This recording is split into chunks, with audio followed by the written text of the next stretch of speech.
good afternoon. Ito na nga mga ka-idol.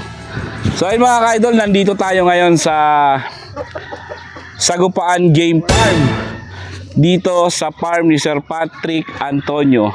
At syempre hindi tayo nag-iisa. Kasama natin ang Team Pausbong. Nandito si, papakilala muna natin ang nagbabalik, si Stevie. At syempre nandito rin si Brother Kigi. Foreman! Asan na yung mga tauhan mo? Di ko nga alam po kung nasa sila nagpunta po At nandito rin si Win Castro. Ang swerte, nakabaso-baso kanina. At syempre, nandito rin si Kuya Ricky. Ayan, mga ka-idol. Isa-isa lang. At ayun na mga ka-idol, umpisa na natin. Syempre may mga kasama pala tayong mga vlogger. Mamaya ipapakita ko sa inyo. Sila Medrano. Sino ba yung Medrano? Si Dreadlocks, Eugene Merano, si Dreadlocks. Tapos si Ebony June, si Ena. Diyan marami pang mga vlogger na mga nandito ngayon. So ayan mga ka-idol, umpisa natin. Let's go! So ayan mga ka-idol, nandito tayo ngayon sa farm ni Sir Patrick Antonio. Ito.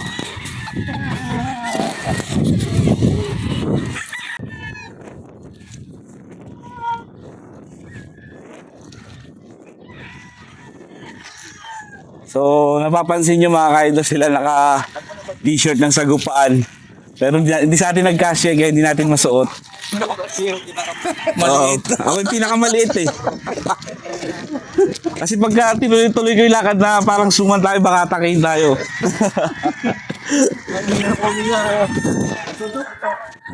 Ginawa sa bundok yun to. Kulang-kulang kwenta para sa lakaran yun. Grabe yan. Dito tayo para pandisunog. Ano background dito maganda?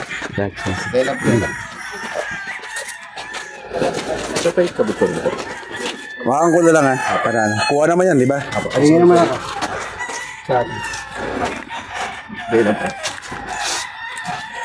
Itong area na to sir, pang ano lang po to?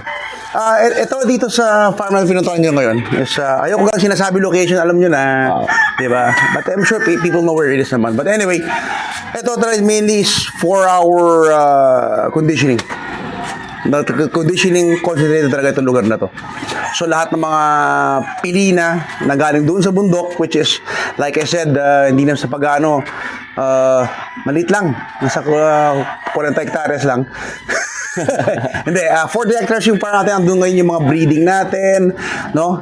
Actually, like I said kanina nga sa breeding na sa Sagupaan, we've been doing this.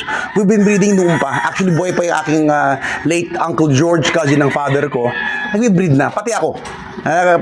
We've been doing our breeding, but we never just went commercial.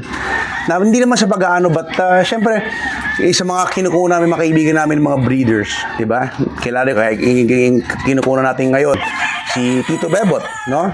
Dito, we've been getting birds from them for how many years? Siyempre, nasa-select namin yung pinakagusto namin.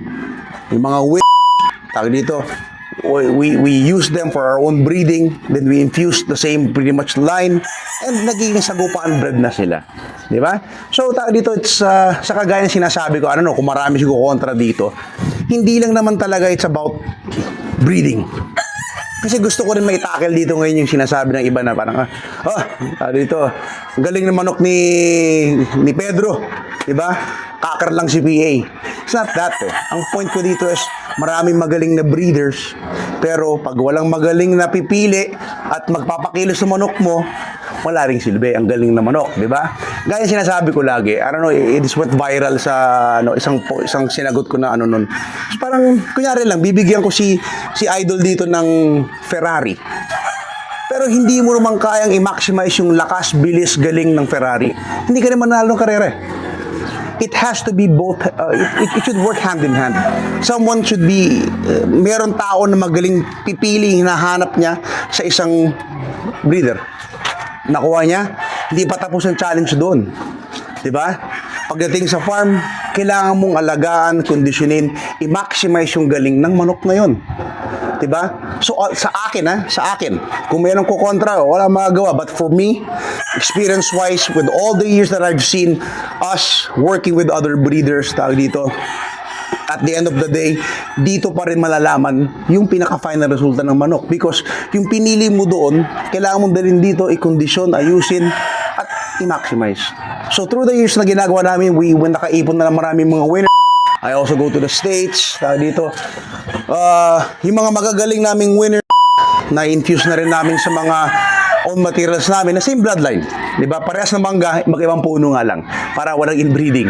So ayan na through the years, naipon na rin namin yung mga sagupaang breed ng mga manok na bukod sa mga pinagkukunan namin ng mga breeders, nahahaluan na rin ng mga na tanang lumaki ng sagupaan. Yun ang gusto ko nang ilinaw. Hindi ko po yung nasabi na magaling yung breeder.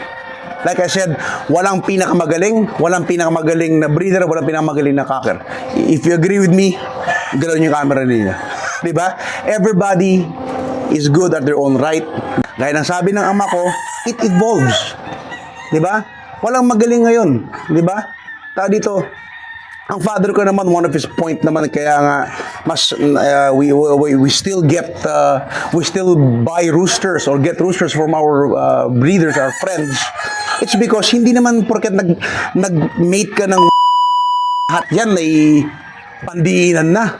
Diba? Hindi porket anak ka ng dalawang champion na basketball kasi galing mo na si Jordan.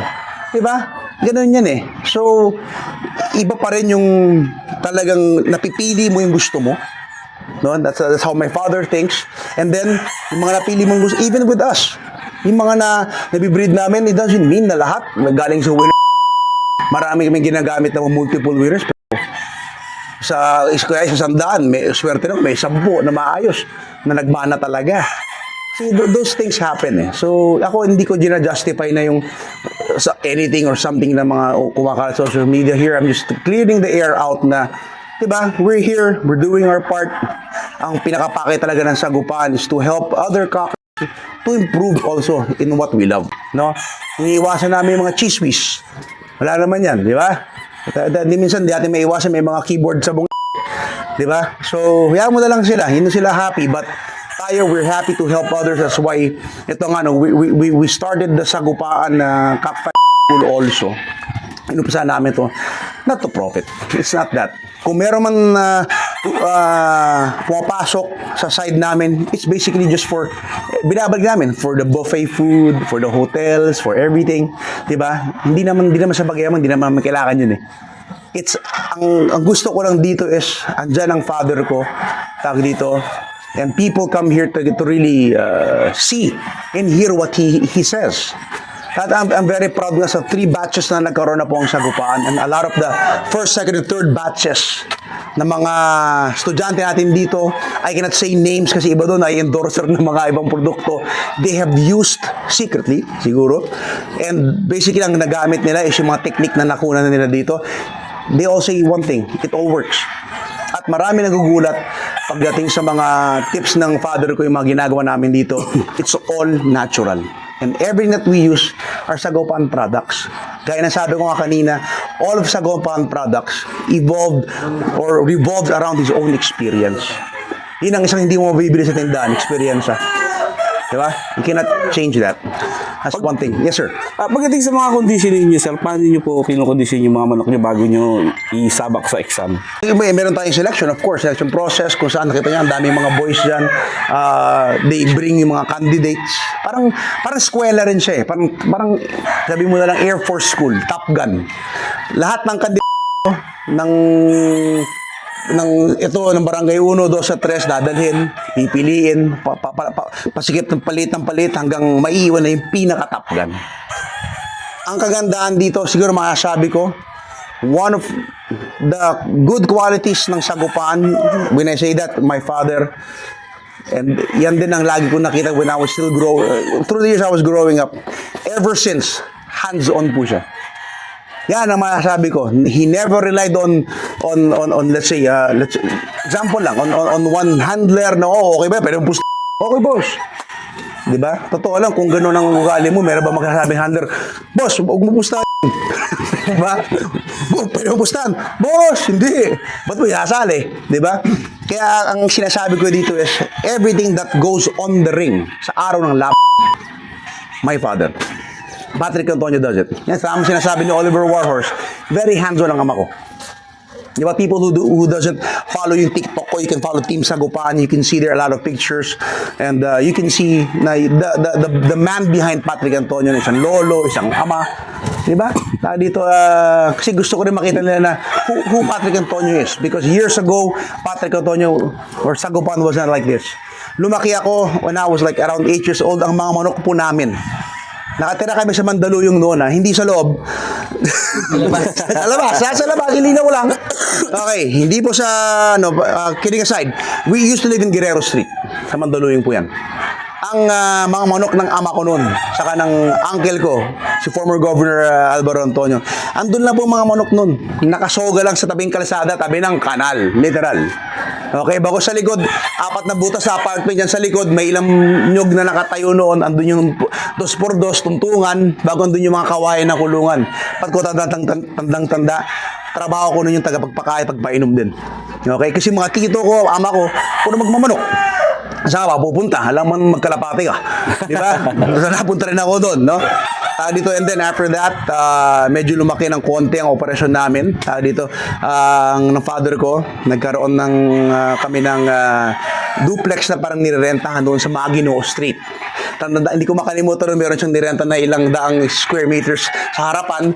After ng ilang buwan, almost 1 year, naireklamo ko sa barangay kasi ang dami manok, napakaingay.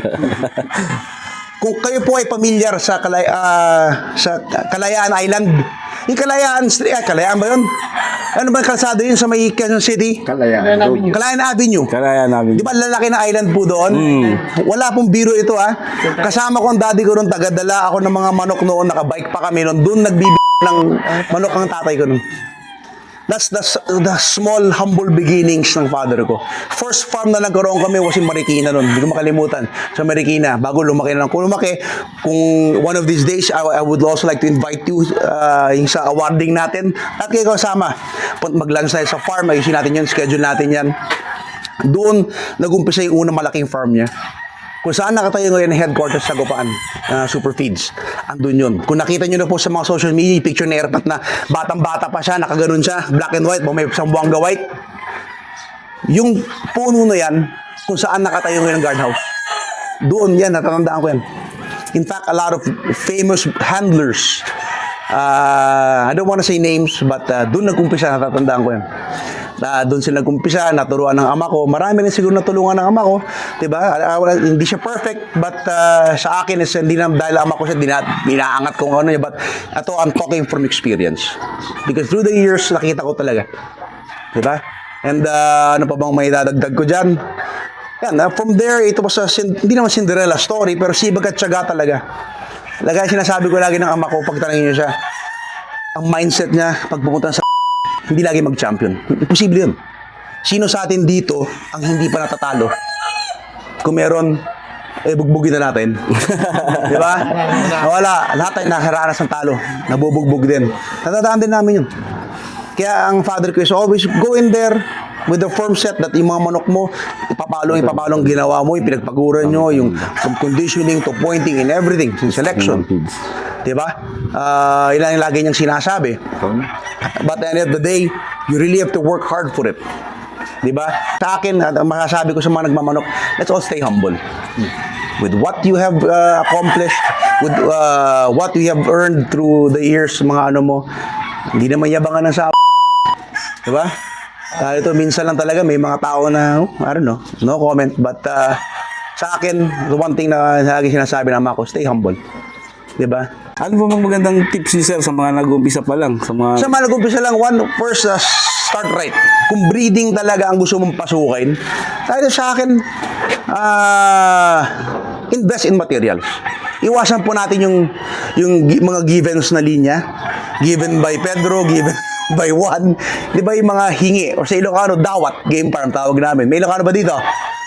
Di ba, amom di dawat ng game farm, aming nga manok mo, dinawat mo lang. Sinabi ko, alam mo ba yung game farm na dawat? Sa Ilocano, hingi game farm. Mali naman yun. Hiningi lahat. Iba pa rin yung pag you invest in something at talaga doon ka magmula. hindi naman sa pag-ano, no? Gusto ko ipasok dito, hindi dahil siya ay nag-agree na naging endorser namin ngayon. Si Marcos Aquino, si Archie, si Logis, ano? Yeah, tama. Yan, tayo dito. Ito po hindi ko siya inimbita mag-endorser ng Sagupaan dahil siya ay nag-champion. It's because siya po ay isang estudyante ng Sagupaan at nakita ko yung mga sinasabi niya na nagawa niya na ano niya. It's because of yung nakita ko rin very humble din yung tao eh. Diba? Some people might not agree with that, whatever it is, but that's how social media is. But for me, I've spent hours and time talking to him. Even my father, diba, don't let that, yung sombrero niya na fool you. Diba, hindi siya gangster, napakabait na tao. Kundi siya pa po siya kilala. And I am proud na he's part of the team. It's not because he won. Diba? He can do it again next year. He can breed the same birds, 'di ba? But like I said, hindi mo naman lagi ipanalo. Sa akin is ang prinsipyo niya is about quality. It's about taking care of birds, 'di ba? Ang ganda niya, ang ganda ng mga programa sa mga nagbabago. Actually, sa mga gustong mga Bruce Barnett niya, I've seen it. Wow. Yun ang masasabi ko. Abangan niyo po yung pang Diin TV lalabas soon. This is gonna be our first episode na in-interview namin doon. Now, sa mga nabago na gusto mag-breed, mahilig kayo sa mga sweater na pogi, I could recommend you one of them, top of my head, si 8 Logis, CCO Academy, si Archie Lagahino, ayan, or ang kanyang screen name, anak niya pala to, si Marcos Aquiles, that's his son. Ayan, Edmar, sa yes sir. mga viewers natin, sir. Yes, boss. Dito sa farm natin, ano ang pinopropag natin na mga linyada na the best niya? Ayan, okay. Diyan ko masasabi na there's no such thing as the best line. Kasi kung makita niyo dito, may mga puti, may mga bulik, andyan yung mga sweater looking, andyan yung mga cardinals namin, mga Dan Grace namin.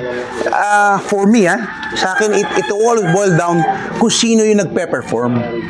All of them are good. Okay? But for masasabi ko na specific line na ito ang the best, ito ang line, ang hirap mag ganun eh. Kasi nagpapanalo yung gray namin. Alam mo naman, naging viral yung gray na yan. Di ba? Pero ang biro ko dyan, yung 24M na yan, kaya nagkaroon ng ganung push dahil nagpanalo yung pula. Nagkaroon ng kapital. Di ba? So, ang point ko lang dun is, it's not because gray, yun na yun. Sa akin nga, kung makita mo yung paluan ng gray ng ganung push, ikumpara mo sa kung nakikita niyo yung mga bulik na binigay nung Sabado. Iba eh. Di ba? So, sa akin to. It will always still boil down to the selection. Sa akin, selection pa rin eh. Hindi mo masabi lahat.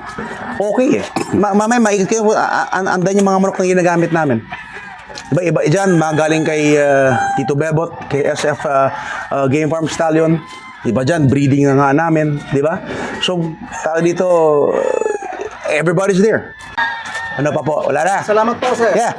You're very welcome. Kung yung kakalimutan mga barkada, abangan nyo po yung ating Pang Diin TV coming soon to not a theater near you, but to a channel near you. Wala nang TV show kasi but we will come up with that Pang Diin TV, social media. And of course, yung Sagupaan na bagong reconstructed na website na handled ng aking anak. Tawag dito ni Caris. Saan ba si Caris? Ayun pala. Okay? So, ayan po. Okay? So, ayun naman, like I said, let's always stay humble. Iwasan ng mga intriga. Iwasan ng mga salita. Focus sa laban. Enjoy ang laban. Pang Diin ito.